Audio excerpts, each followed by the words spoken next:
Molly, don't go, Elsie cried as she ran to the bigger girl, wrapping her tiny arms around Molly's waist in a tight squeeze. The others soon followed, gathering at the sound of Elsie's cries. We're really gonna miss you, Molly, Lottie said, unable to recall a time in which Molly had not been there. I'll miss you all too, Molly answered as she took in all her friends' faces. It would be strange not to see them every day anymore. A sniffle caught Molly's attention. Turning to Miss Foster, she noticed the stone-cold, harsh woman suddenly appeared softer. Her eye, wet with tears, she appeared to be dabbing at them. Miss Foster, are you crying? Molly asked in awe at the harsh woman's show of emotion. No, Miss Foster insisted, appearing to swallow any tears. It's just all this dust. Hopefully with you gone, this place will finally be cleaned properly. Oh, Molly nodded. Clearly, she had been mistaken. Just make sure you behave, Miss Foster continued as she cleared the dust from her throat.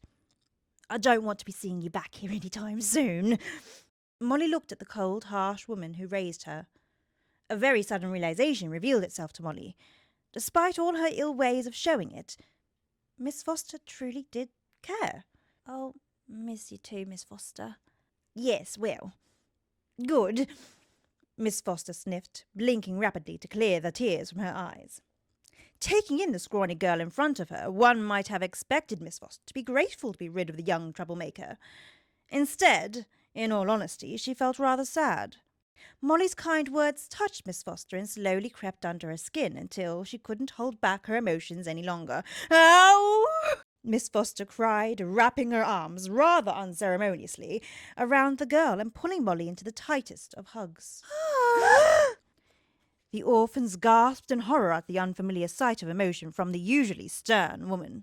The shock was so overwhelming for Kimberly that the poor girl fainted, her long dark braids flying through the air as she landed in Hope's arms in a heavy lump. Can't breathe, Molly squeaked, trapped in a tangle of tweed and tears. Oh, sorry, Miss Foster exclaimed, releasing the girl and quickly dusting herself off. Yes, I seem to have forgotten myself. Children, come along. You have dusting to do. Aww.